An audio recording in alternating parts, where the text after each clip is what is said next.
Go back to the ghetto where you belong. You don't fool anybody with that college sweater. Officer Bradley Thompson's words sliced through the Chicago afternoon like a blade. The black woman in the northwestern hoodie stood frozen as his spit landed on her shoe with a sickening splat. The busy street corner erupted in gasps. Phones rose instantly, recording every second. Thompson's police badge gleamed as he leaned closer, his breath reeking of stale coffee. "You people always think you're above the law, don't you?" His thick fingers jabbed toward her face. "Probably stole that car, too." The woman slowly pulled out a tissue, wiping the saliva from her canvas sneakers. Her hands remained steady. Her eyes never left his face. "What? Gonna cry about it? File another useless complaint?" Have you ever witnessed someone destroy their entire life in 10 seconds? Have you ever seen karma arrive faster than a speeding bullet? 6 hours earlier, Jasmine Williams had awakened in her Lincoln Park townhouse to the soft buzz of her phone. The morning light filtered through sheer curtains, casting golden streaks across the framed commendations on her dresser. 20 years of service. Dozens of awards. All deliberately tucked away in her bedroom drawer today. She wanted to be invisible. Just another citizen enjoying her day off. Her daughter Maya's text glowed on the screen. "Good luck at Northwestern today, Mom. Proud of you." Jasmine smiled, running her fingers over her civilian clothes laid out on the chair. Faded jeans, a comfortable Northwestern hoodie she'd bought from the campus store, canvas sneakers instead of polished boots. Today, Captain Jasmine Williams didn't exist. Today, she was just Ms. Williams, guest speaker. The drive to Northwestern took her through Chicago's divided landscape. From her tree-lined street in Lincoln Park, past the gleaming high-rises, into neighborhoods where prosperity and poverty lived side by side. She noticed the increased police presence, 3 patrol cars in 4 blocks. Officers standing on corners, hands on their belts, eyes scanning. The law school auditorium was packed with eager faces. Professor Carter introduced her simply. "Please welcome Ms. Williams, our special guest on community policing." No mention of her rank, no mention of her 2 decades fighting corruption from inside the system. She'd requested it that way.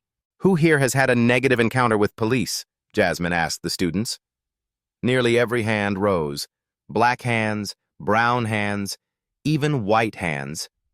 The room's energy shifted and became heavier. "Today, we're going to talk about your rights," she said, clicking to her first slide, "because knowing them might save your life." For 90 minutes, she walked them through constitutional protections, de-escalation techniques, and the proper channels for filing complaints.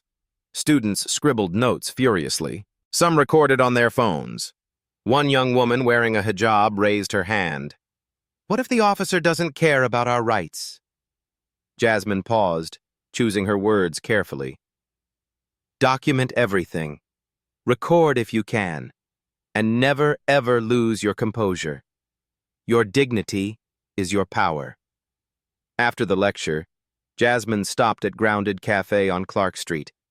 The familiar smell of Ethiopian coffee beans and fresh pastries wrapped around her like a warm embrace. Mrs. Carter, no relation to the professor, looked up from behind the counter, her weathered face breaking into a smile. "Jasmine, day off?" "Finally," Jasmine laughed, ordering her usual dark roast. "How's business?" Mrs. Carter's smile faded. "That Officer Thompson was here again yesterday. Gave 3 tickets to customers just for double parking while picking up orders. All black customers, you understand." Jasmine's jaw tightened. She knew Thompson by reputation. Badge number 5847. The precinct's worst-kept secret. 31 complaints filed against him over 5 years, all mysteriously dismissed.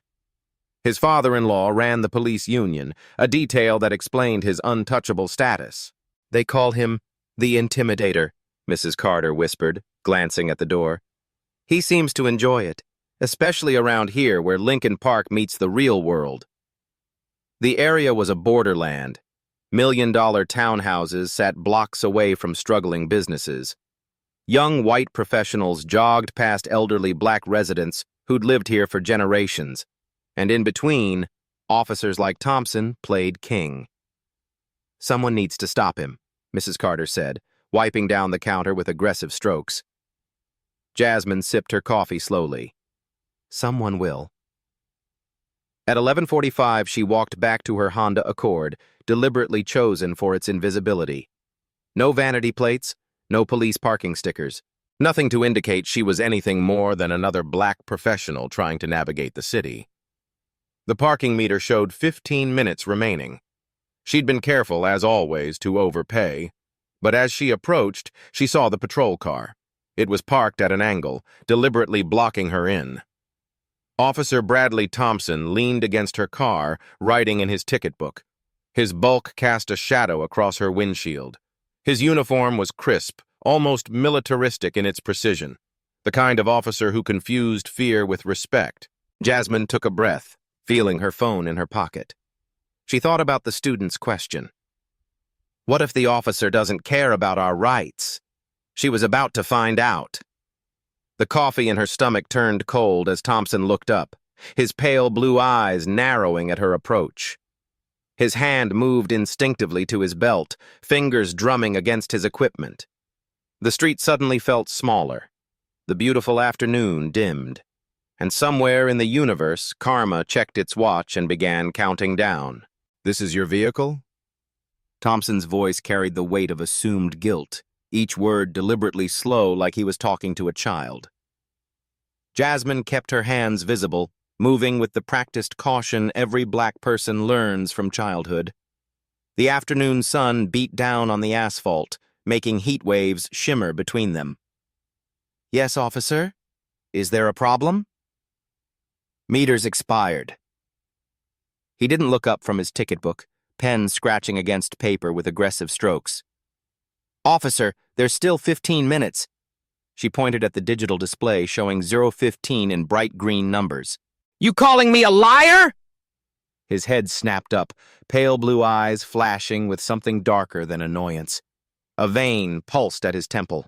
The question hung in the air like a loaded gun. Jasmine recognized the trap immediately.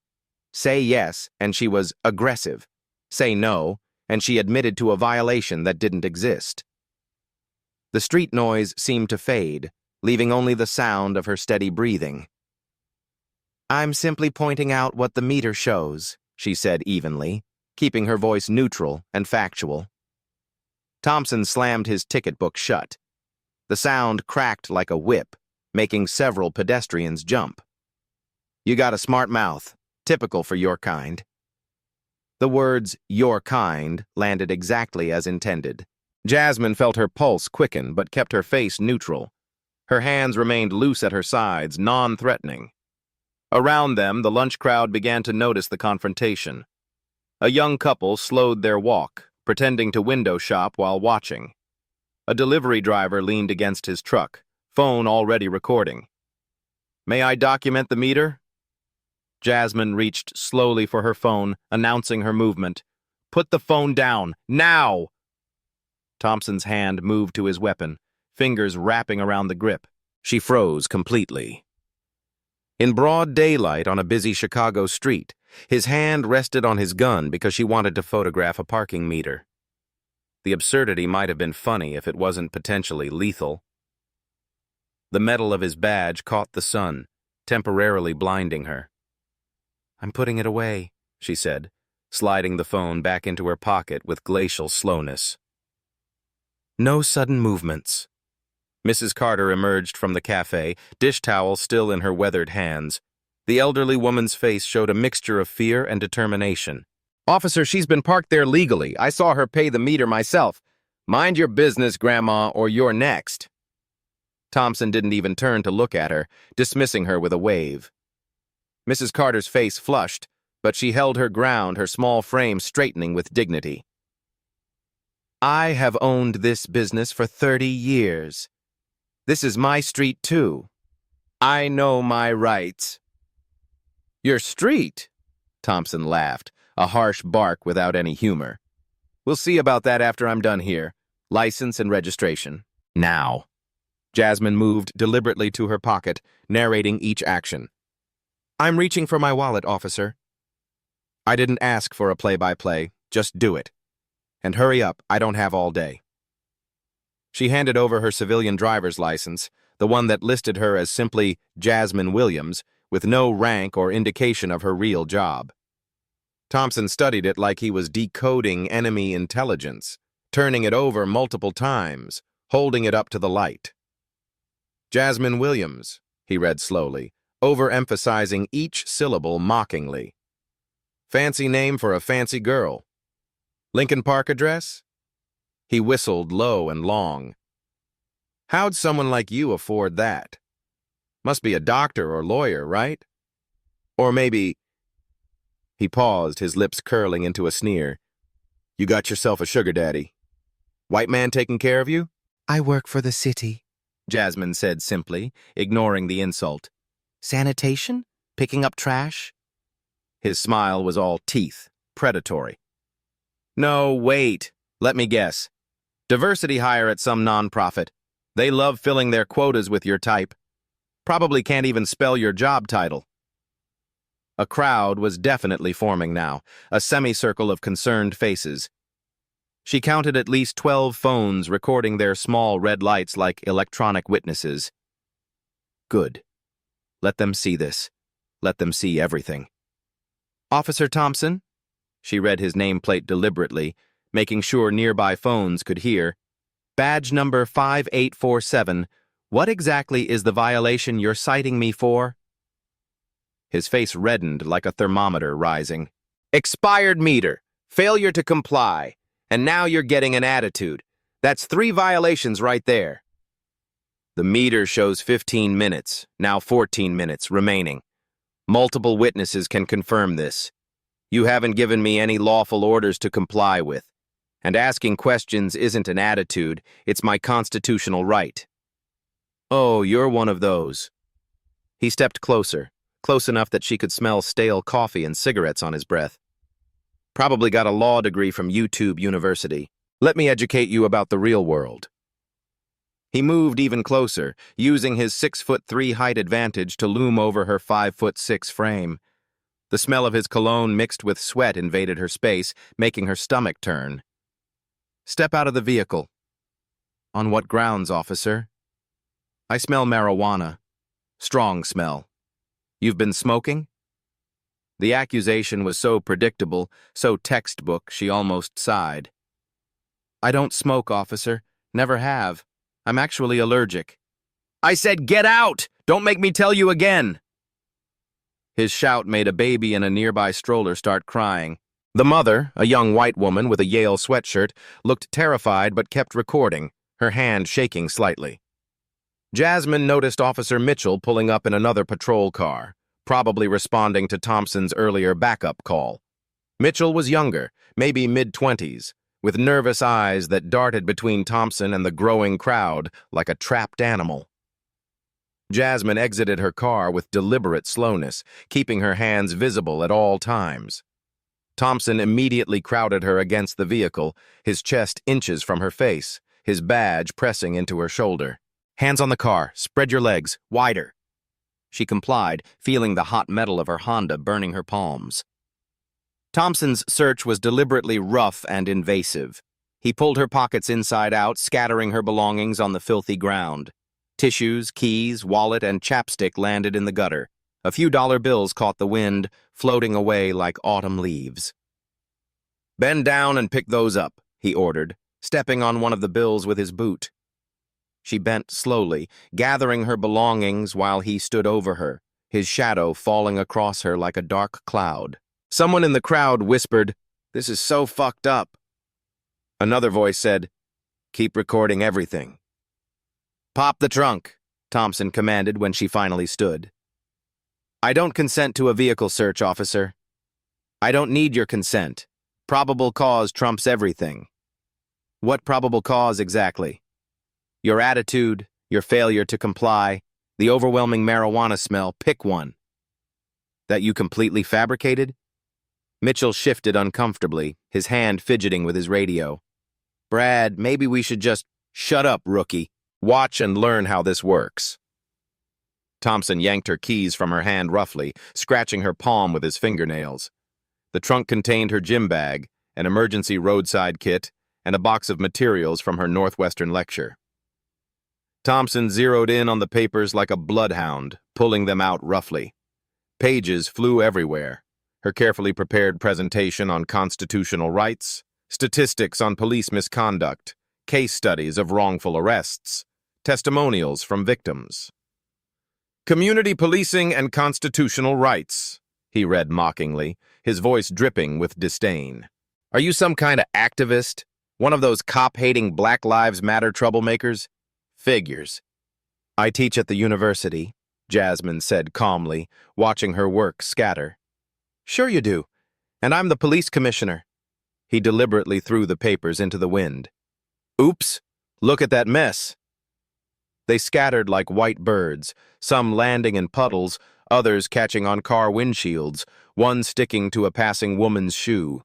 Hours of work, destroyed in seconds. A young black man in a Northwestern law shirt stepped forward, his jaw set with determination. Officer, this is blatant harassment. I'm calling a... You want to join her? Obstruction of justice is a felony, son. I'll arrest you right now. The student held his ground admirably. Recording police is a First Amendment right. Riley v. California, 2014. ACLU v. Alvarez, 2012. Thompson's face went from red to purple, the vein at his temple throbbing visibly. Another YouTube lawyer. Everyone back up right now or you're all going downtown. That's an order. The crowd stepped back but kept recording. Jasmine saw Mrs. Carter on her phone, speaking quietly but urgently in Mandarin to someone. Thompson turned back to Jasmine, his eyes wild with anger. You're coming with me. Right now. On what charge exactly? Obstruction. Resisting. Disorderly conduct. Disturbing the peace. Take your pick. I've got all day. Mitchell was now staring at Jasmine's face with growing recognition, his eyes widening with each passing second. I haven't resisted anything. I've complied with every... Thompson's grip on her arm tightened, his fingers digging deep enough to leave marks. Stop resisting! I'm not resisting. Everyone here can see... Stop resisting! He yanked harder, pulling her off balance. Her shoulder hit the car's side mirror with a painful thud. Mitchell stepped forward, his young face pale with worry. Brad, she's clearly not resisting. Maybe we should call a supervisor. I said shut up! Thompson's face was inches from Mitchell's now. You've been on the job for 5 minutes. I've been doing this for 20 years. When I want advice from a millennial snowflake, I'll ask for it. Mitchell's expression shifted. He was staring at Jasmine's face with unmistakable recognition now. His eyes widened further. The color completely drained from his cheeks. His hand moved to his radio, then stopped. Brad, he whispered urgently, pulling Thompson's sleeve. Brad, I really think we need to stop. I recognize... What part of shut up don't you understand? Thompson shoved Mitchell back with one hand. One more word, and I'm writing you up for insubordination. Thompson pulled out his handcuffs, the metal catching the harsh sunlight. They clinked against each other like wind chimes of doom. Turn around. Hands behind your back. Officer Thompson? Jasmine said calmly, though her heart was racing. You're making a mistake. A serious mistake. The only mistake was you thinking you could mouth off to me. He grabbed her wrist, twisting it behind her back. Your kind always thinks you're special, always playing the victim. The crowd had grown to at least 30 people now. An elderly white man in a business suit was on the phone with what sounded like a news station. 2 teenage girls were live streaming on Instagram. A construction worker had climbed onto a concrete barrier for a better angle.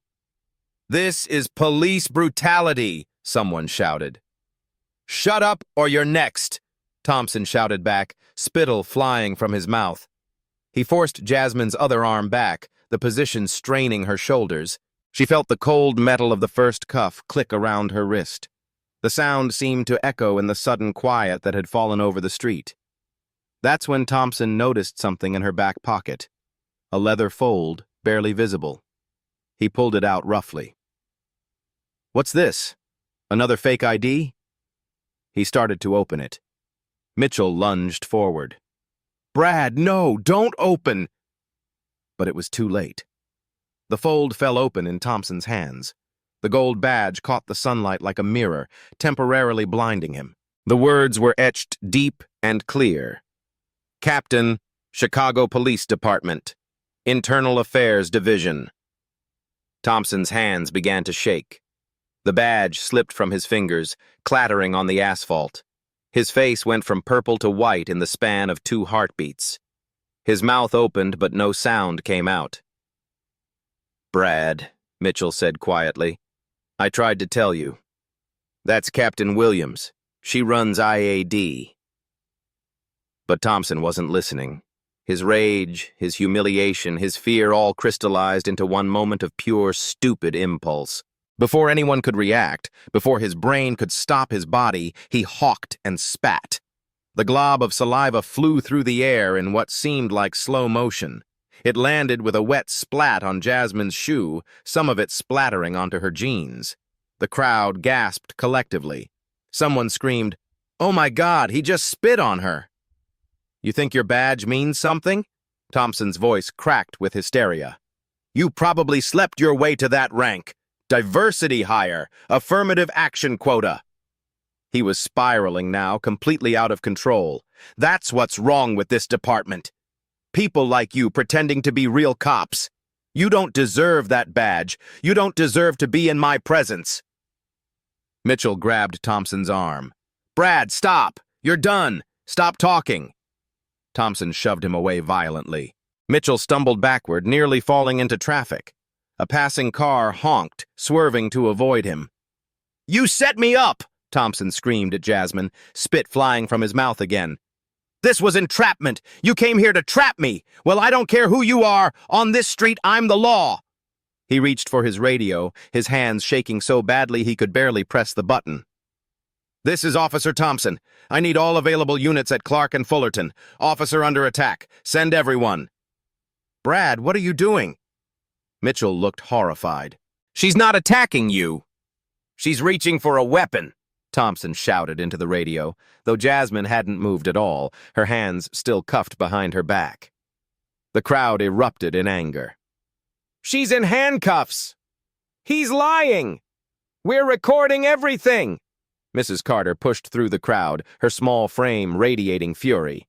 "You lying pig! She hasn't moved! We all see you!" Thompson spun toward her. "You're under arrest, too. Obstruction!" "Brad, no!" Mitchell physically blocked him. "You can't arrest witnesses."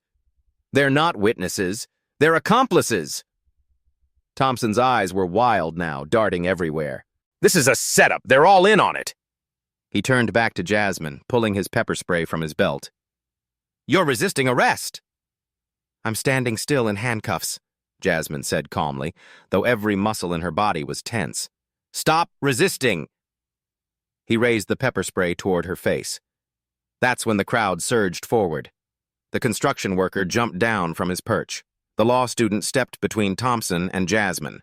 Mrs. Carter grabbed Thompson's arm with surprising strength. "You spray her! We are all witnesses to assault!" Mrs. Carter shouted. "Captain or not, she's a human being!" Thompson was surrounded now, not by threats, but by phones. Every angle, every moment was being captured. His breathing was ragged, panicked. The pepper spray shook in his hand. "Everyone back up! That's an order!" But his voice had lost all authority. It was the whine of a cornered animal. Sirens wailed in the distance, growing closer. Multiple sirens. Thompson's false call had worked too well. In 60 seconds, this street would be flooded with police, and every one of them would see their internal affairs captain in handcuffs with spit on her shoe. Mitchell used the distraction to move behind Thompson. In one smooth motion, he grabbed the pepper spray and tossed it away. Brad, when the supervisors get here and see what you've done to a captain. She's not a real captain! Thompson was almost crying now, his voice breaking. She can't be! Look at her, she's just a... He raised his hand as if to strike Jasmine. The crowd screamed. Mitchell grabbed his arm, and in that moment, 3 patrol cars screeched to a halt, their doors flying open. Lieutenant Rodriguez stepped out of the first car. He took one look at the scene. Jasmine in handcuffs, spit on her shoe, Thompson's raised hand, the crowd of recording witnesses, and his face went white. "Thompson," he said quietly, his voice carrying the weight of absolute authority. "Step away from Captain Williams, right now." Thompson turned, his face a mask of desperate hope. "Lieutenant! Thank God! This woman is impersonating—" "That's Captain Williams, you idiot!" Rodriguez's voice was nice. "She's my boss. She's your boss, and you just assaulted her." The words hit Thompson like physical blows. His legs gave out. He fell to his knees on the asphalt, his uniform pants tearing. The sound that came from his throat was barely human. Around them, the phones kept recording. The witnesses kept watching. And on Jasmine's shoe, the spit continued to glisten in the afternoon sun. Evidence of the moment when Officer Bradley Thompson destroyed his own life in the most spectacular way possible. The street fell silent except for the sound of Thompson's ragged breathing on his knees. Jasmine stood perfectly still, her voice cutting through the tension like a blade. "Lieutenant Rodriguez, uncuff me!" Rodriguez rushed forward, his hands fumbling with the keys. "Captain Williams, I'm so sorry. I had no idea." "You couldn't have known." The cuffs clicked open. Jasmine rubbed her wrists, red marks already forming. "I was on my day off." She reached into her jacket's inner pocket with deliberate slowness, pulling out her full credentials. The leather case opened to reveal not just her badge but her department ID, her internal affairs designation, and her security clearance level. She held it high so every camera could capture it. "For the record," she announced clearly, "I am Captain Jasmine Williams, badge number 3847, Internal Affairs Division, Chicago Police Department. I have served this city for 20 years. Thompson made a choking sound from the ground. His entire body was shaking now, like a man in shock. Jasmine turned to the crowd. "How many of you recorded this incident?" At least 20 hands rose. The construction worker called out, "I got everything from when he grabbed you, Captain." The law student added, "I started recording when he threw your papers, ma'am. I have the spitting on video." Mrs. Carter stepped forward. "I have from the very beginning, from when he blocked your car illegally." "Good." Jasmine's voice was calm but commanding. "Please don't stop recording. This is now an official internal affairs investigation." She looked down at Thompson, who was still on his knees, his face the color of old paper. "Officer Thompson, stand up." He struggled to his feet, his legs barely supporting him. His uniform was soaked with sweat. A dark stain spread across the front of his pants where he'd lost control of his bladder. "Badge and gun on the hood of my vehicle. Now!" Thompson's hands shook so violently he could barely unclip his badge. It clattered onto the hood. His service weapon followed, the metal scraping against the car's paint. "Mitchell," Jasmine commanded, "secure those items as evidence." "Yes, Captain." Mitchell moved quickly, pulling evidence bags from his patrol car. His face showed a mixture of relief and vindication. Jasmine pulled out her phone, hit the speed dial. The call connected immediately to dispatch, on speaker so everyone could hear. "This is Captain Williams, IAD. I need the chief on the line. Priority 1. "Connecting you now, Captain." 3 seconds later, Chief Harrison's voice boomed through the speaker. "Jasmine, what's happening?" "Chief, I'm at Clark and Fullerton. Officer Bradley Thompson, badge 5847, has just committed multiple felonies including assault on a police officer, false imprisonment, civil rights violations, and filing a false report." "Thompson?" The chief's voice hardened. "The one with 31 complaints?" 32 now, sir, and this one's on video from multiple angles." Is he in custody? About to be. Jasmine looked at Rodriguez. Lieutenant, arrest him. Rodriguez didn't hesitate. Bradley Thompson, you're under arrest for assault, official misconduct, false imprisonment, and violation of civil rights under color of law. As Rodriguez read the Miranda rights, Thompson found his voice. Captain Williams, please, I didn't know who you were. So assaulting a citizen would have been acceptable? Jasmine's voice was sharp. Spitting on a civilian would have been fine? I didn't mean, my father-in-law is union president. Your father-in-law is the reason you've gotten away with this for so long. Jasmine turned to the crowd. How many of you have had encounters with Officer Thompson before? 7 hands rose immediately. An elderly black man called out, He gave me a jaywalking ticket for crossing with the light. A young Latina woman added, He searched my car for 40 minutes because he said I looked suspicious in my own neighborhood. Jasmine documented each person's name and contact information. Then she looked at her shoe where Thompson's spit was starting to dry in the sun. Rodriguez, photograph this. She pointed to her shoe. Evidence of assault. Rodriguez pulled out his phone, taking multiple shots from different angles. The crowd was still recording everything. Jasmine then addressed Thompson directly. You asked if I thought my badge meant something. It does. It means I took an oath to protect and serve all citizens of Chicago, not just the ones who look like me. She stepped closer to him. It means I've spent 20 years fighting cops like you from the inside. Cops who think the badge is a license to humiliate and terrorize. Thompson was crying now, actual tears streaming down his face. I have a family. Kids. Please. You should have thought about them before you spat on me. Jasmine's voice was cold. Before you terrorized this neighborhood. Before you violated every oath you took. She turned to Mitchell. Officer Mitchell, you tried to stop him. That took courage. I recognized you from the department newsletter, Captain. Your photo was in last month's issue about the community policing initiative. And you tried to warn him?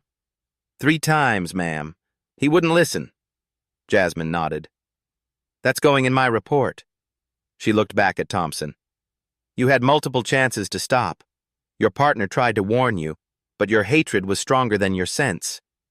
The crowd began to applaud. Someone shouted, Finally! Justice! Thompson's legs gave out again. This time, Rodriguez had to hold him up. One more thing, Jasmine announced. Effective immediately. All 32 complaints against Officer Thompson will be reopened and investigated. The street erupted in cheers. The transport van arrived within minutes, its black bulk pulling up to the curb like a hearse. Thompson had to be practically carried to it, his legs refusing to work properly. The crowd parted to create a corridor of shame. Wait, Jasmine commanded. Before you take him, I want his statement here on record with all these witnesses. Rodriguez positioned Thompson against the van. The officer's face was streaked with tears and snot, his pristine uniform now wrinkled and stained. Officer Thompson, Jasmine began formally, do you deny spitting on me? I was upset. You tricked me. Yes or no? Did you spit on me? Thompson's shoulders sagged. Yes. Did you falsely report an officer under attack when I was standing cuffed and motionless? His voice was barely a whisper. Yes. Louder. These people deserve to hear you. Yes. The word came out as a sob. Did you search my vehicle without probable cause? I thought... Without legitimate probable cause? Yes. Mrs. Carter pushed forward. Ask him about all the others. All the people he's done this to. Jasmine held up a hand. Ma'am, anyone who's been victimized by Officer Thompson can file a complaint directly with me. Today. She pulled out business cards from her jacket, handing them to the crowd. My direct line is on here. No more complaints getting lost or dismissed without investigation. A young black woman took a card while shaking hands. He strip-searched me on the street last month. Said my dress was too short for this neighborhood. Come to my office tomorrow, Jasmine said gently. Bring any witnesses or evidence you have. Thompson suddenly lunged forward, desperation in his eyes. My father-in-law! He's the union president! Your father-in-law is already under investigation, Jasmine cut him off. Did you think we didn't know about the dismissed complaints? The cover-ups? IAD has been building a case for months. The revelation hit Thompson like a physical blow. You've been watching me? We've been watching a pattern of corruption. You just gave us the smoking gun. She gestured to the recording crowd. Or should I say 20 smoking guns? Rodriguez's radio crackled. Lieutenant, Channel 7 News is 2 minutes out. Channel 5 right behind them. The media. Thompson's voice cracked. No, please, my kids will see. Your kids will see who their father really is, Jasmine said coldly. Maybe they'll learn what not to become. Mitchell stepped forward. Captain Williams, I need to make a statement. Thompson's done this before, multiple times. I have dash cam footage he thought he deleted. Thompson spun toward him. You little rat, you betraying. Finish that threat, Rodriguez warned, and I'll add witness intimidation to your charges. Thompson fell silent, but his eyes burned with rage at Mitchell. Officer Mitchell, Jasmine said formally, report to IAD tomorrow morning with all evidence. Until then, you're assigned to desk duty for your protection. Protection? Mitchell looked confused. Thompson has friends on the force. Friends who won't appreciate your honesty. She turned to the crowd. That goes for all of you. If anyone threatens or harasses you about today, call me immediately. The news vans screeched to a halt. Reporters jumped out with cameras already rolling. The perfectly coiffed Channel 7 reporter, Diana Carter, rushed over with her microphone. Captain Williams, we're hearing reports of a police officer assaulting a superior. Jasmine held up her hand. I'll make one brief statement. The cameras focused on her. The crowd fell silent. Today, Officer Bradley Thompson violated his oath, his badge, and the public trust. He assaulted me, thinking I was just another black citizen he could humiliate without consequences. She paused, letting the words sink in. He was wrong. She looked directly into the cameras. To the people of Chicago, no officer is above the law. Not when they wear the uniform, and not when they hide behind union connections. If you've been victimized by police misconduct, speak up. Record everything. We are listening. Thompson was loaded into the van, his career and freedom disappearing with the closing doors. As it pulled away, someone in the crowd started clapping, then another. Soon the entire street was applauding. But Jasmine didn't smile. She looked at the wet spot still visible on her shoe and said quietly, "This is just the beginning." Rodriguez's radio crackled again. Captain Williams, the chief wants you at headquarters. Says to bring all witnesses willing to give statements. Tell him I'm bringing an army, Jasmine replied. She turned to the crowd. Who's coming with me to make sure this sticks? Every single hand shot up. 3 days later, the federal building's courthouse was surrounded by news vans from CNN, MSNBC, and Fox News. Officer Bradley Thompson's case had exploded from local scandal to national symbol of police corruption. The FBI had taken over, and their investigation uncovered a cesspool of misconduct. Agent Sarah Coleman, leading the federal probe, stood before a packed press conference with a stack of files that told the story of Thompson's reign of terror. In 5 years, she announced, Officer Thompson conducted over 300 suspicious stops. 92% were minorities. None resulted in legitimate arrests. The numbers kept coming. Thompson had cost the city $1.8 million in settled lawsuits that were sealed by his father-in-law's influence. 47 victims had come forward in just 72 hours since the video went viral. LeBron James had tweeted the video with one word, enough. It had been retweeted 4 million times. Celebrities, athletes, and politicians demanded justice. The president himself commented that no American should fear those sworn to protect them. Inside courtroom 302, Thompson sat at the defendant's table, unrecognizable from the swaggering bully of 3 days ago. His expensive lawyer, paid for by the police union, was sweating through his suit. The prosecutor, Assistant U.S. Attorney Marcus Johnson, was a black man who'd grown up in Chicago's South Side. He'd waited his entire career for a case like this. "Your Honor," Johnson began, "we have 8 separate videos of the assault. We have Officer Mitchell's dashcam footage showing 3 other incidents of Mr. Thompson planting evidence." The courtroom gasped. This was new information. Johnson continued, "We have financial records showing Thompson stole over $50,000 from the evidence locker over 2 years. Money seized from citizens who were never charged with crimes." Thompson's lawyer objected weakly, but Judge Patricia Kim, a Korean-American woman with a reputation for zero tolerance of corruption, overruled him immediately. "I'll hear from the victims," she declared. One by one, they testified. Maria Santos, the young woman who'd been strip-searched, broke down crying as she described the humiliation. James Washington, a 72-year-old veteran, showed pictures of bruises from when Thompson threw him against a wall for walking too slowly. Then came the most damaging testimony.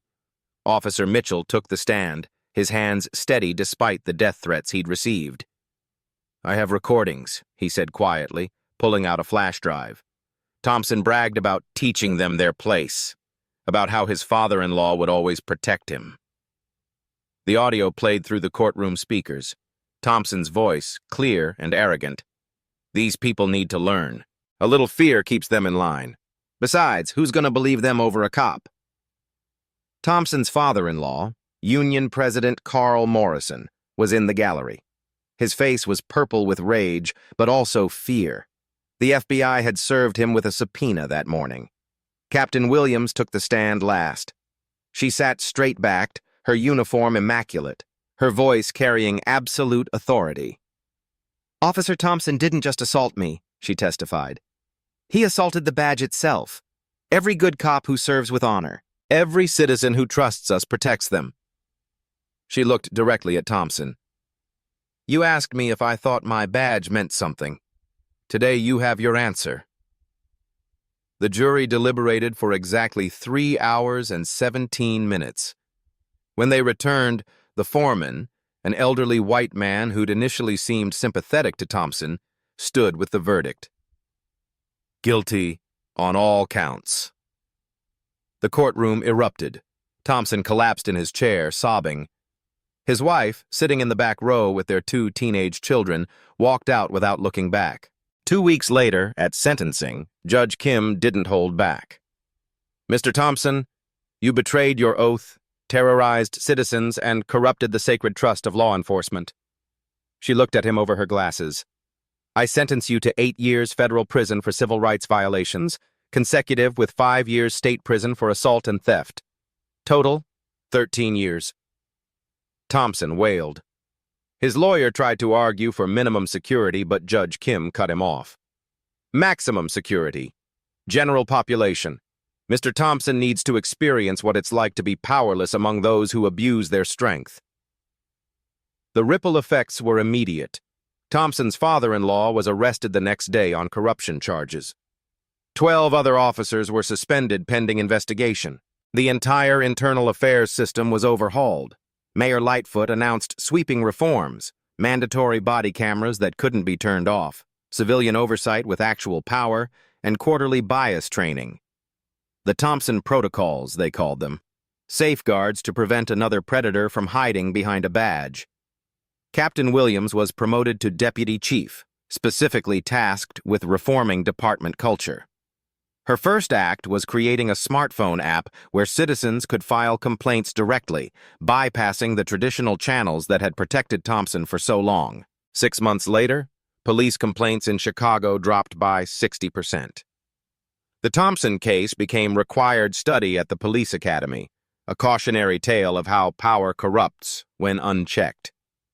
In federal prison, Thompson was assigned to kitchen duty, keeping his head down, terrified of the inmates who recognized him as the cop from the viral video.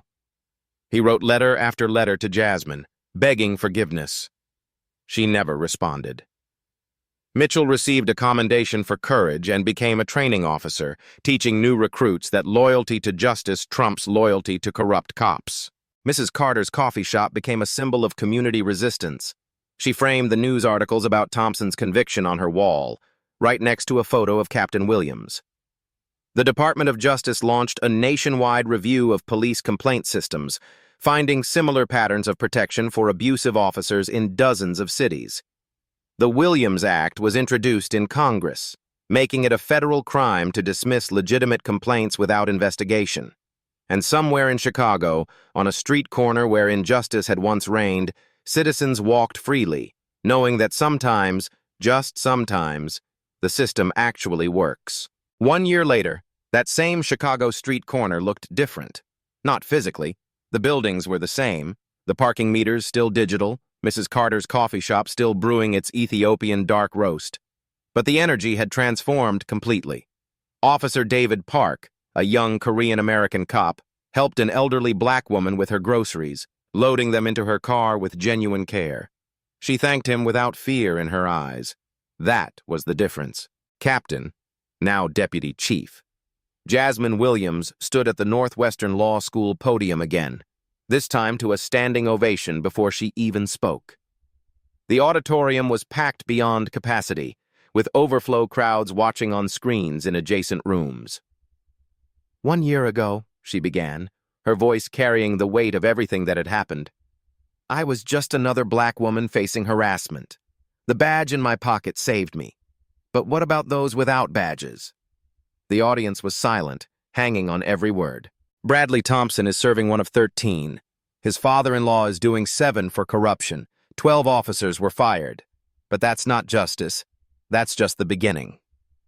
She clicked a slide showing statistics. Since the Thompson incident, civilian complaints dropped 60%. Not because people stopped reporting, but because officers started behaving. Fear is a powerful teacher, unfortunately more powerful than honor for some. A student raised her hand. Deputy Chief, what would have happened if you weren't a captain? Jasmine paused, considering. I'd probably be another sealed settlement, another dismissed complaint, another black woman told she was overreacting to legitimate abuse. She let that sink in before continuing. That's why every one of you matters. Your cameras are weapons against injustice. Your voices are shields for the vulnerable. You don't need a badge to demand accountability. The presentation ended with the video from that day. Thompson spitting, the crowd recording, his complete breakdown when her badge appeared. The audience watched in horrified fascination. This man terrorized a community for 5 years, Jasmine said as the video ended. It took 30 seconds of accountability to destroy him. 30 seconds. That's how fragile tyranny really is when exposed to light. Later at Mrs. Carter's coffee shop, the elderly woman polished the framed photo of Jasmine on her wall of heroes. Next to it hung the news headline, Corrupt Cop Gets 13 Years. You know, Mrs. Carter told a customer, that day changed everything. Not just for us, but for the whole country. Sometimes justice needs a push. Sometimes it needs a shove. And sometimes, she smiled, it needs someone to spit on the wrong person. Officer Mitchell, now Sergeant Mitchell, stopped by for his regular coffee. The death threats had stopped after Thompson's conviction. He'd testified in 12 more cases, helping convict 8 other corrupt officers. Any regrets about speaking up? Mrs. Carter asked him. Only that I didn't do it sooner, Mitchell replied. Every day I stayed silent. More people suffered. That's on me. Meanwhile, in Marion Federal Penitentiary, Thompson sat in his cell reading the latest letter from his ex-wife. Divorce finalized. Kids changed their last names. House sold. Pension revoked. Everything he'd built on a foundation of fear and hatred had crumbled to dust. His cellmate, doing life for murder, laughed at the newspaper article about another corrupt cop arrested using the Williams Protocol, the new system requiring all complaints to be investigated by outside agencies. You really thought you were untouchable, didn't you? The cellmate asked. Thompson didn't answer. He couldn't, because the truth was too painful. He had believed it. Right up until that badge appeared, he'd believed his white skin and blue uniform made him a god among mortals. Back at the Northwestern Auditorium, Jasmine concluded her speech with a challenge. Each of you will witness injustice. It's not a matter of if, but when. The question is, what will you do? Will you record? Will you speak up? Will you stand between the oppressor and the oppressed? She paused, scanning the young faces before her. Evil thrives in silence but dies in sunlight. Be that sunlight. The moderator asked for final thoughts. Bradley Thompson thought my badge was what gave me power that day, Jasmine said. He was wrong. The witnesses gave me power. The recordings gave me power. The community standing together gave me power. The badge just gave me the authority to arrest him. But justice, that came from ordinary people refusing to be silent. She looked directly into the main camera broadcasting to overflow rooms. So I leave you with this question. When you see someone abuse their power, whether they wear a badge, a suit, or a crown, will you be the one who records? Will you be the one who speaks? Will you be the one who stands? Because somewhere right now, another Thompson is terrorizing another community, and they're counting on your silence. Don't give it to them. Share this story. Subscribe to Black Tales Stories. Stay informed. Comment with your own experiences. Remember, you are not powerless. You are the power. The question isn't whether injustice will find you, it's what you'll do when it does.